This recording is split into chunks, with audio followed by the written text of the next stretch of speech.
Well, hi. Good morning, everyone. You know anyone or any strangers out there? Hey, I see you. How many people out there believe in reincarnation? Yeah, good to see you again.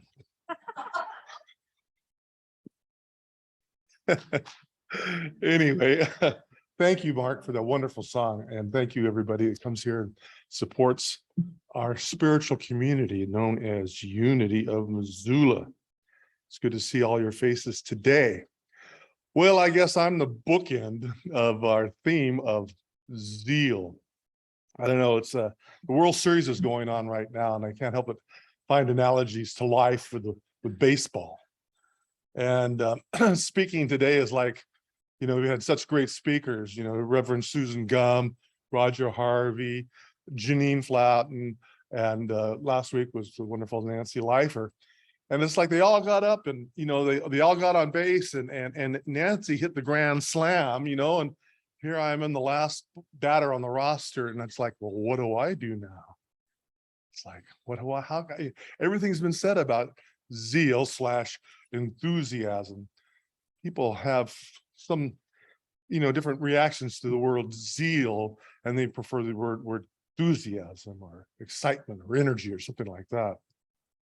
So I've got a lot of things I want to kind of cover, but generally speaking, here at Unity, the main purpose of our mission here, just as a reminder for people that are new here, is we were based upon the original works of the founders of Unity, co-founders, Charles and Myrtle Fillmore, and later Cora Fillmore, who was Charles' second wife.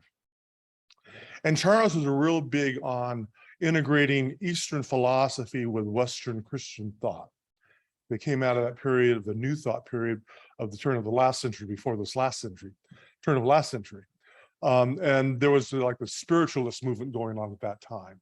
And so there was a lot of seers and people would, go behind curtains, and the gypsy woman would look into the crystal ball and all like seances and all these kind of stuff. Edgar Casey was part of some of that later on. But out of that grew the silent unity, silent unity prayer group. People got together, and initially people thought, well, are they attached to the Quakers? They just sat around in a room and vibrated. But no, but they actually took names and they sat there and prayed for others. And eventually it evolved into the unity movement that we know today, Worldwide Ministries.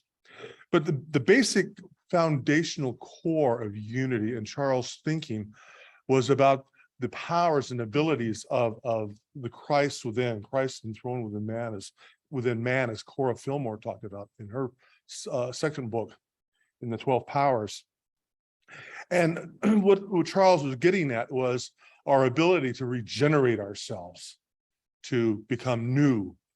We take those metaphysical sayings or the sayings of Jesus the Christ, the way shower, and try to apply them in practical ways that make our lives better, makes us better human beings. As Jesus said, you must be born again. And people said at the time, well, how can you be born again? I was born by my mother, and I'm not going to do that again. I mean, they were looking at it literally, but that's not the case. It's born of spirit. We become new creatures in our unifying with the divine within. So basically, our work is to reunite with our divine nature and become a better human being. I like that bumper sticker I see in town. It says, "Humankind, be both." And I like that, So I have a lot of bumper sticker philosophy, because in this day, people have a short attention span. And so sometimes bumper stickers gets my attention, and maybe it gets other people's attentions. But I'd like to start out with, of course, a quote that was said by all of our speakers. Maybe I think Susan mentioned it, but the deal about zeal. Charles Fillmore, at the age of 94, said this. Now, I like to be a bit demonstrative in terms of an example of zeal. So if I was to read this like this, I fairly sizzle with zeal and enthusiasm, and I spring forth with a mighty faith to do the things that need to be done by me. As opposed to, I fairly sizzle with zeal and enthusiasm, and I spring forth with a mighty faith to do the things that need to be done by me. Black and white, huh? One extreme to the other. So that's said with great enthusiasm. Well, the part of this exercise in our theme of the purpose of zeal, I think it was Linda Martell Winslet in Divine Audacity as one of the exercises in terms of, trying to exercise our ability, power of zeal.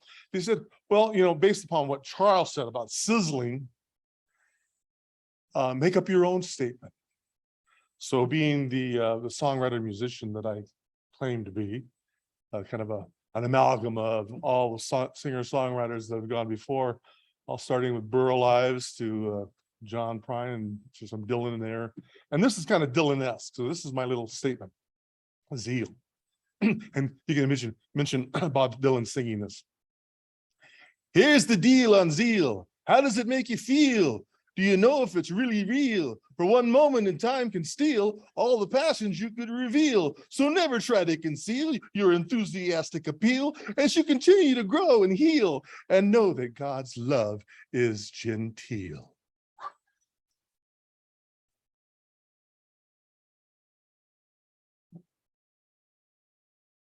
With no direction home, you're on your own. Thank you, Bob. Yeah, anyway, that was that inspiration. So hopefully I said that with enough enthusiasm and zeal.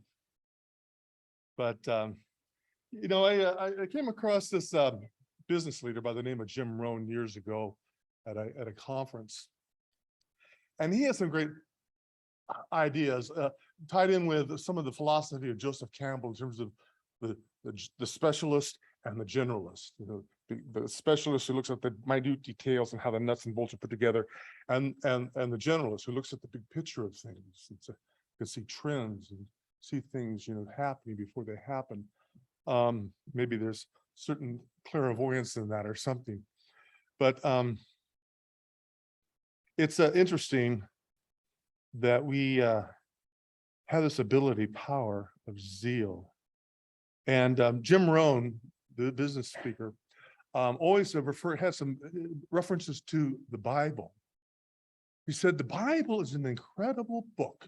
It's kind of like the owner's manual for the soul, and within it are contained these stories. And basically, he boils it down, and this is the general picture of things, and I support that. It's full of stories about behold and beware. Behold, beware. So it's like, oh, look at these incredible things that these people did, in its demonstration of the power and the wonderful creation that God has made through them, through their expression. And then on the other hand, it's beware. Don't do what these clods did. You don't ever want to do that. Stay away from that. No. So within the difference, behold and beware, we learn how to get through life without doing too much damage, not only to ourselves, but to other people as well. So behold and beware. And so it is that way with zeal. We can be very enthusiastic about our passions and the things that motivate us and put energy into things. And on the other hand, as far as a zealot being overzealous, it can be off-putting. Like example, my wife and I over the years, just in terms of trying to figure things out and where our place was in life and how to bring income into the house. Has anybody heard of multi-level marketing? It's like, and so there's two different ways of approaching that in terms of the product is really good and you like using it and you're enthusiastic about it and you want to tell other people about it, and it's a natural kind of expression of your enthusiasm and zeal for the product. On the other hand, you can get so involved with the multi-level marketing that all of a sudden your relationships become, what can you do for my downline?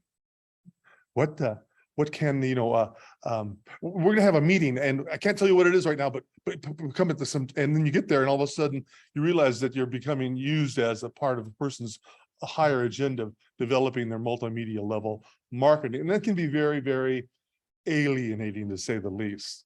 And I've had those experiences and I just didn't like it. So after several attempts, Spirit said to me, Jeff, you don't need to do this to other people. In terms of being sincere and having real relationships, multi-level marketing was not my bag in terms of how I wanted to express my enthusiasm and zeal for the things I like, the things I like using. So that was one of those beware and behold kind of things in terms of the use of my zeal. The funny thing about all our powers and abilities, life, love, imagination, strength, and so forth, they work in conjunction with zeal in some capacity. As some of our speakers have mentioned before, that you can't use zeal without the combination of wisdom and or strength. It's like zeal is like the first stage of a rocket that blasts off. Bang, the enthusiasm, it's just getting up there, and then all of a sudden it runs out of fuel, and what's to do before it can achieve its orbital place around the Earth. Then that's where strength comes in. The stick-to-itiveness, the see-through, the commitment to the continuity of accomplishing that initial goal that was set forth when you were inspired and enthused by the idea that started out, as Charles Fillmore would say, with divine idea. Everything starts in divine idea and comes into our thought process. And that's the way that we can manifest things. Everything that we see in this material world had to start with thought, either divine or not. But nevertheless, it was manifested through that idea, And so we, as evolving human beings, we are attempting to unify with those powers and abilities so we can better reflect the divine nature within us. And hopefully, as Mark's song expressed, like that, hold that candle. Reminds me of the old Sunday school song, this little light of mine. And so, why do we come here? We come here to clean up the soot from our lamps because our candle gets a little dim from the day-to-day, the challenges that we face. So we clean our lenses and it lets our light shine and radiate fully, and that's our intention. I hate to admit it, but I feel like I'm kind of the conservative traditionalist here at Unity in terms of always us wanting to cite works from our founders, Charles and Myrtle and Cora. And briefly, if you will, if you allow me, I'd like to just read briefly what Charles said about zeal in his book, The 12 Powers. Time here. Zeal is the affirmative impulse of existence. Its command is go forward. Through this impulse, man forms many states of consciousness that he ultimately tires of. They may have served a good purpose in their day in the grand scheme of creation, but as man catches sight of higher things, zeal urges him forward to their attainment. Let your zeal be tempered with wisdom. The zeal of thy house has eaten me up, that's a quote, means that the zeal faculty has become so active intellectually that it has consumed the vitality and left nothing for spiritual growth. One may even become so zealous for the spread of truth as to bring on nervous prostration, as he said. Time to be holy. Turn a position of your zeal to do God's will, to the establishment of his kingdom within you. Do not put all your enthusiasm into teaching, preaching, healing, and helping others. Help yourself.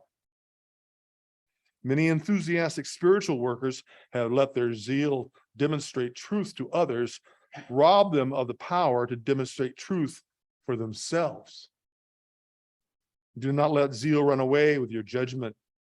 Some persons get so fired with zeal when they first tackle a job, but they quickly grow tired and eventually get fired from every job that they ever tackled. And that's what I'm talking about, that first stage of the rocket running out of fuel. You have to integrate other aspects of your abilities, strength and wisdom to know when to use that to see things through. So I like what Charles is saying, is like, it's good to be enthusiastic and have your zeal placed in the right way through the use of wisdom and judgment. But before you pull a timber stick out of your neighbor, brother and sister's eye, like Jesus said, get it out of your own eye, work on yourself. That's what we're here for. Work on ourselves to be better Christ enthroned individuals. Later on, Charles had remarried his second wife, Cora, and she went on to write a more shorter synopsis of the 12 powers, and I like Cora because she's more to the point, and she has a little bit more practical perspectives in terms of our abilities and powers as we go through our process of regeneration. And she says this: the world has been zealous in advocating reforms. The trouble with all reforms is that has been that those who were behind them have tried to compel others to change their ways without changing their hearts. When the principle of practical Christianity gets a deep hold onto one's consciousness, one is not only willing to change, but to work continuously to lay hold of the spiritual powers that will transform them. Application of the fundamental principles of Christianity, that is, of love towards God and humanity, makes new creatures of men and women. This is true today, as it has been true down through all the ages. But no great inspiration is going to emanate from a lukewarm religion. One must be zealous in one's work, courageous. Zealous religion is the power that transforms one, that makes one want to be on the right side of every proposition. We hear it often said that there is no place in the commercial world for religion, that religion is a thing to be used on the Sabbath, but that it is not practical for everyday affairs. There are many clear-thinking people who turn away from church, presumably because it is of no value in their lives. Ministers are often troubled because they cannot make some people keenly interested in religion.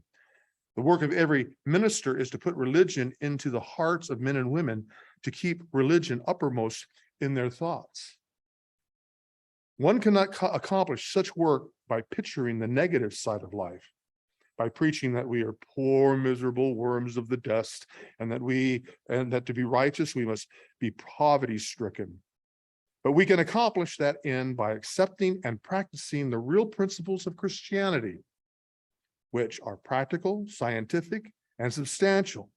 And with the right mental attitude, we solve all the problems of the world.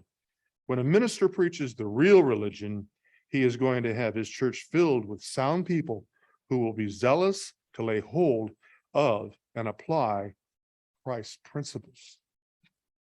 So people get real excited, but as I think Janine said, in terms of zealots, you don't want to pound people over the head with a peace sign. And in terms of zealots, also I had a friend who was organizing a group of protesters when we invaded Iraq. And the guys were trying to figure out a name for their group. And excuse my French, but they came up with this name called "Pissed Off Guys for Peace." And for some reason, there's an irony to that. It's like, no, I don't think that quite says what we're trying to do here. So that's that use of your zeal with wisdom and judgment about, how you're going to try to influence and encourage other people to follow your ideas and support your thoughts and ideologies. I thought it was pretty interesting. I like the way that Paul Hasselbeck and Cher Holton kind of put together a template of levels of consciousness about zeal.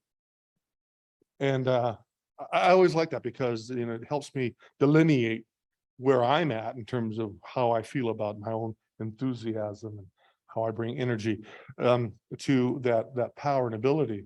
You know, without zeal, I mean, our theme was the purpose of zeal. What is the purpose of zeal? Well, it's to make sure that you're alive and living. I think years ago, there was a Cajun group by the name of Beausoleil. I don't know if you're familiar with them, but they were on Home Prairie Companion, and Garrison Keller, the host, was introducing them. And this is the first time I ever heard of Beausoleil, but I love that folk idiom or folk genre of music. And he was saying, if you don't find yourself tapping your foot to these guys' music, you better check your pulse, you know, because of the energy that they put out in their music. Well, years later at the folk festival over in Butte, Montana, guess who was on the program? It was Beausoleil. And I happened to take a group over there to, you know, experience the festival. And so I caught their set, and afterwards they came by the table and they were signing their CD. And Michael Doucet, who is the leader of that group, was there, and I came up, you know, to have him sign my CD. And I said, you know, Mr. Doucet, he said, oh, please call me Michael. Okay, Michael, you know, every time I barbecue, I put your music on. And he says, well, does it make the food taste better? And I said, no, it makes everything better. And he laughed and he appreciated that. It's a funny thing. A few years later, I ran into John Sebastian here in town, and he had recorded on that same album that they were selling, and he had played harmonica on it.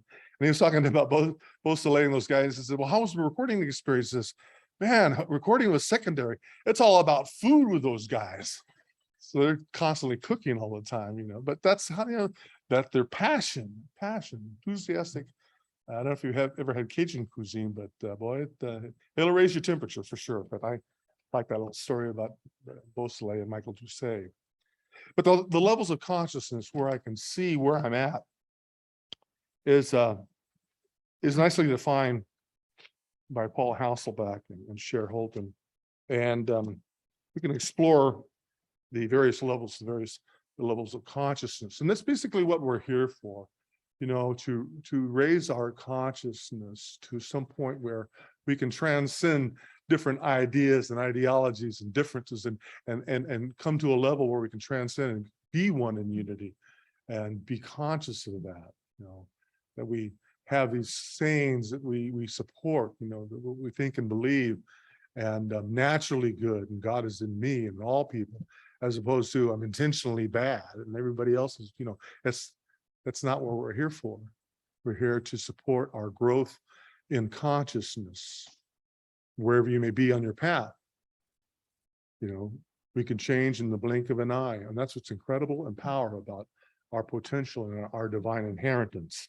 Number one, unconscious zeal, based on a cause in our subconscious mind, which consists of beliefs that are not in our moment-to-moment awareness. A person with unconscious zeal would be enthusiastic about doing something and clueless about the reason. For example, a person may get excited and totally enthusiastic about a piece of music and be totally unaware that the response is triggered by a belief or a memory from the past. Experiences like this happen often because of experiences held in the subconscious mind from childhood.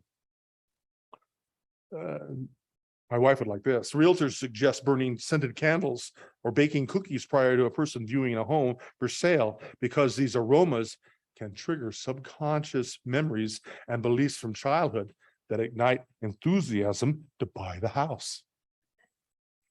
Number two, conscious zeal from our senses, based on something in physicality. We are gleaning through our sight, sound, scent, touch, and taste.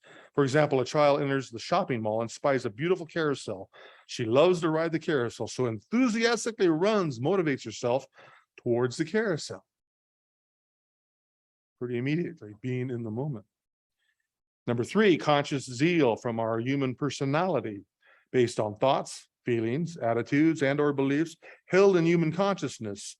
A young man knows and believes that exercise is good for his body and believes eating all the right foods is the very best thing for his health.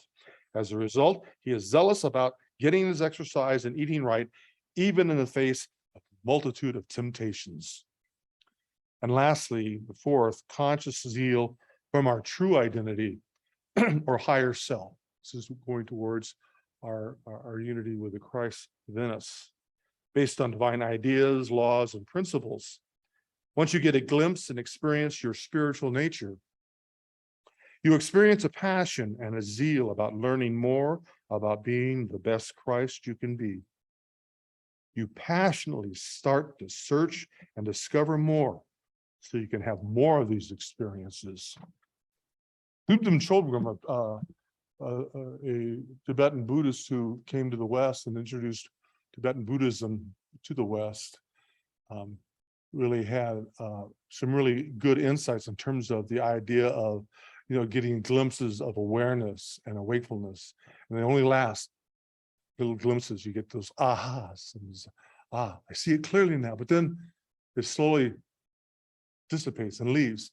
So, but the more you practice either meditation or prayer and center your consciousness, the more these glimpses become more frequent. And so there's more of a continuity of staying aware, staying awake, staying conscious. So you can work towards your spiritual growth. As Unity says, we're a positive path for spiritual living. It's not living, but spiritual living. And so what we're talking about today is spiritual enthusiasm, being excited for God within and the God without, and God through everything, seeing God in all processes. It's as we stand back and we behold, or we beware, good karma, bad karma. We make those discernments through our powers and abilities. How are we doing on time here? Okay, so I guess the main thing of my talk in terms of the purpose of zeal is that you always have that within you, good or bad or otherwise. It's innate within you, as well as all the other strengths and powers and abilities that we have as human beings having a spiritual experience. No, spiritual being having a human experience with the way around. So I invite you to focus on that and see what it is that, what excites you, what gets your motor going. It's like zeal is like the electricity that starts an electric motor, as Charles Fillmore said, or a steam engine that without steam, it's purposelessness. So that zeal kind of energizes everything in our lives. So how and why and what is it's like being a reporter in terms of your own self-evaluation, where you're at in terms of your spiritual path, who, what, when, how, and where, and why. It's always a constant walk in terms of what I like to think of the Buddhist middle path, either right or left or right, hot or cold. It's the throughness going through and growing as we go along our spiritual path. So thank you for listening. Namaste to you.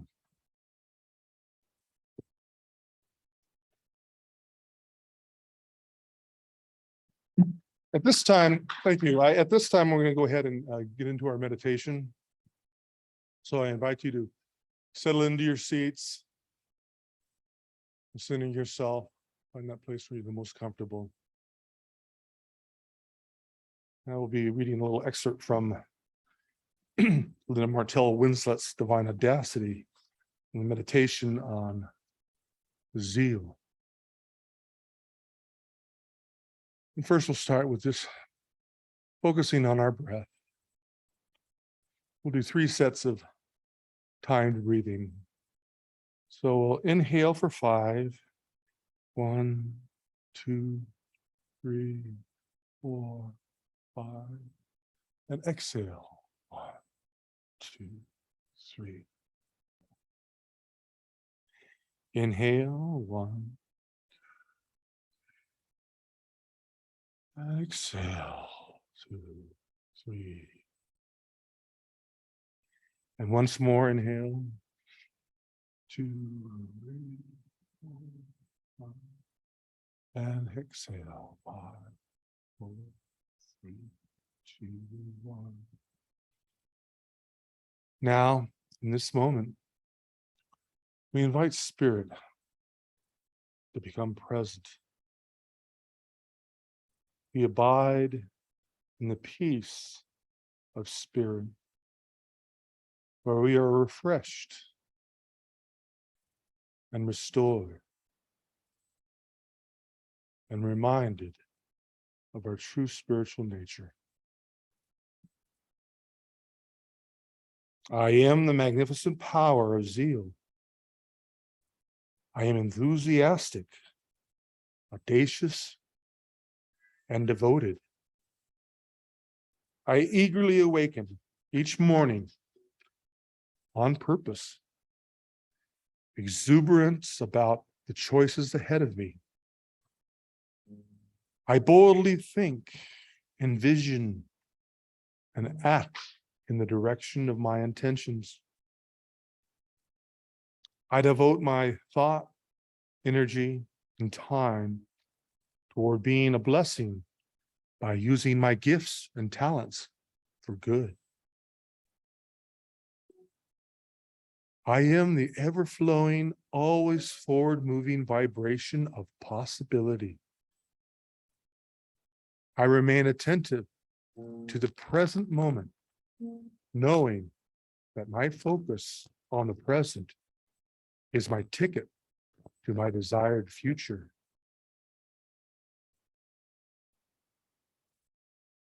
I am centered in the evolutionary divine power of zeal, an exhaustible supply of passion, and readiness. I do not dissipate this power by empty or frenetic activity. Instead, I remain wholehearted and single-minded in my spiritual practice of enthusiasm, audacity, and devotion. I am inspired, focused, exhilarated, and a sense of purpose.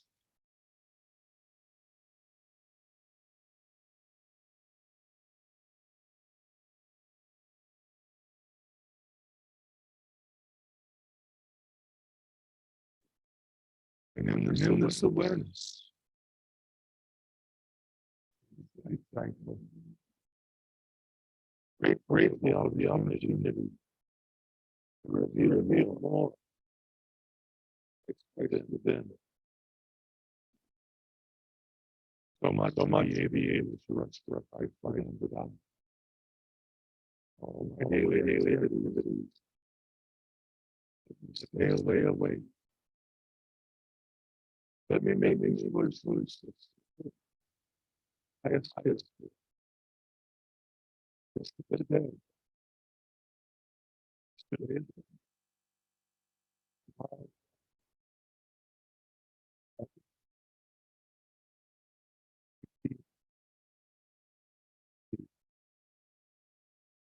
Spiritually awakened. And so it is. So it shall be. Thank you, Mother, Father, God, for this day. Let it be so. Amen.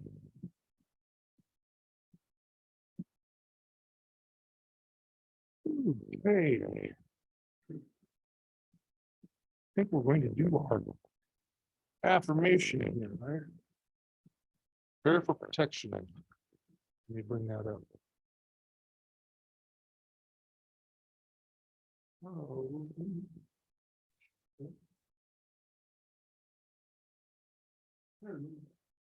Okay. Say it with me together. The light of God surrounds us. The love of God enfolds us. The power of God protects us. And the presence of God watches over us. Wherever we are, God is, and all is well.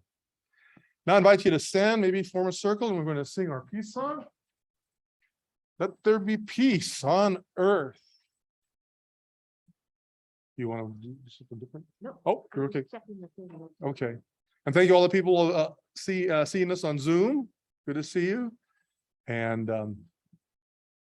hopefully we'll see you next time.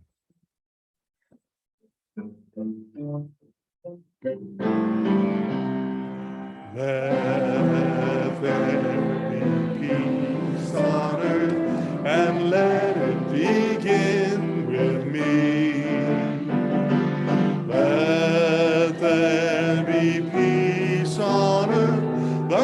peace that was meant to be with God as Creator. Family are we.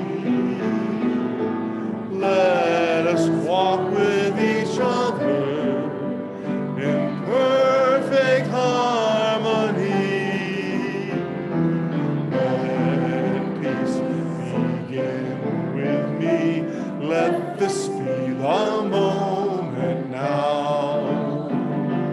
With every step I take, let this be my solemn vow to take each moment and live each moment in peace eternally. Let there be peace on earth, and let it begin with me. Yeah, I like that last line. Let it begin with me. It's up to all of us. Yanni said, you want peace in the world, be the peace you want to see in the world. And I truly believe that. And I'm going to close with just one more quote from our dear friend Cora. And she says this: for the regenerative exercise inside, where am I? When a person is truly working in the consciousness of spiritual zeal, he is zealous to express the Spirit, zealous to serve God, to serve God's children. Every impulse of his soul is to transmute low, selfish desires into those which conform to a high spiritual standard. Such a worker is a pearl of great price in the sight of God. His power is felt around the world. Although some are overzealous for personal achievement, the mass of humanity has been listless and active, prone to wait for some outer power to stir it into action. Some have not realized their deep spiritually zealous natures. Let us get beneath such listless inactivity. Let us stir it up, the gift of divine courage within us, and we shall find new inspiration, new ideas waiting to be born into the world.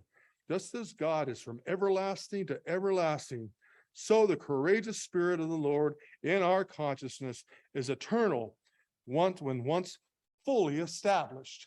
And once we're in that place, remember to have fun. Thank you, everyone. Have a good day.